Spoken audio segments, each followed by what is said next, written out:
নমস্কার, excellent Nipa YouTube চ্যানেলে সবাইকে স্বাগতম জানাচ্ছি। কৃষ্ণ কথা, ভয়ের সাথে আমরা সবাই পরিচিত। কষ্ট আমরা সবাই পেয়েছি, কখনো কখনো আমরা অসুস্থ হয়ে পড়ি। আর এমন সময় হলে মাতার মমতা, কখনো বাবার স্নেহ, আবার বন্ধুদের পাশে থাকার জন্য আমাদের রোগ নিরাময় করে। কখনো যদি আমরা নিরাশ হয়ে পড়ি, তখন যেন আমাদের কোনো আপনজন দুটো ভালো কথা বলে, তখন আমাদের মনোবল বেড়ে যায়। ঠিক তেমন সংসারের এই রঙ্গমঞ্চে যদি আপনি পীড়িত অনুভব করেন, কিছু শুভ কথা বলুন এবং শুভ আলোচনা করুন, কিছু স্তুতি গান করুন, কিছু মুহূর্তের জন্য ভালো লাগবে।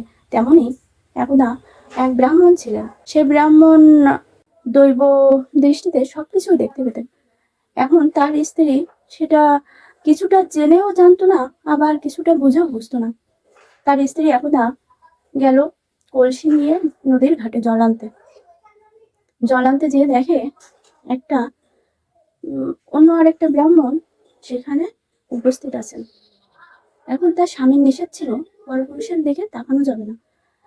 এখন সেই স্ত্রীর ওখানে দাঁড়িয়ে থাকা, কি করবে? সেই স্ত্রী সেখানে দাঁড়িয়ে আছে, কিন্তু সে ব্রাহ্মণটা সেখান থেকে উঠছে না। কিন্তু এখন তার স্ত্রীর ব্রাহ্মণের প্রতি লালসা জাগলো। সে তাকে পাওয়ার মন বাঞ্ছা করলো। তখন ব্রাহ্মণের সাথে কথা বললো, নদী থেকে জল নিল, বাড়িতে চলে আসলো। এদিকে সেই ব্রাহ্মণ কিন্তু বুঝতে পারলো যে তার স্ত্রী অন্য মানুষের প্রতি আসক্ত জমেছে। তখন ব্রাহ্মণ তার স্ত্রীকে ডেকে বললেন, তুমি গিয়েছিলে নদীর ঘাটে জল আনতে, আমার নিষেধ থাকা সত্ত্বেও কেন তুমি এমন কাজ করলে? তখন স্ত্রী বলল, কই, এমন কিছু তো হয়নি, এমন কোনো কিছুই তো হয়নি, আপনি কিভাবে জানলেন? ব্রাহ্মণ বলল, আমি কিন্তু দিব্য দৃষ্টিতে সবই দেখতে পাই। তখন স্ত্রী বলছে যে দিব্য দৃষ্টিতে দেখতে পান?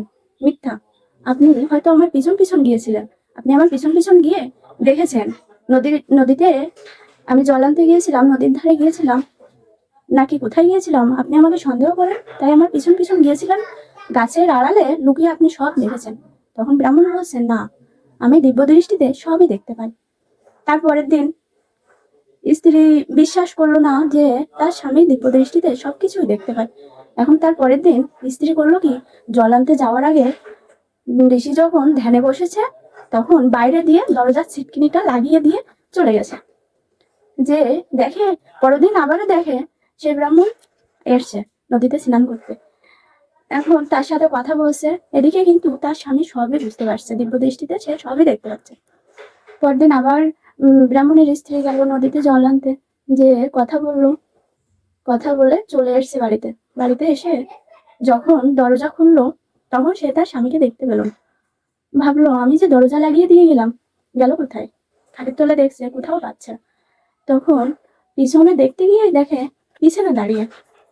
তখন বলছে, আমি যে দরজা লাগিয়ে গিয়েছিলাম, তা আপনি দরজার বাইরে গেলেন কিভাবে? বলছে, আমি দিব্য দৃষ্টিতে সবই দেখতে পাই এবং বিভিন্ন জায়গায় বিচরণও করতে পারি।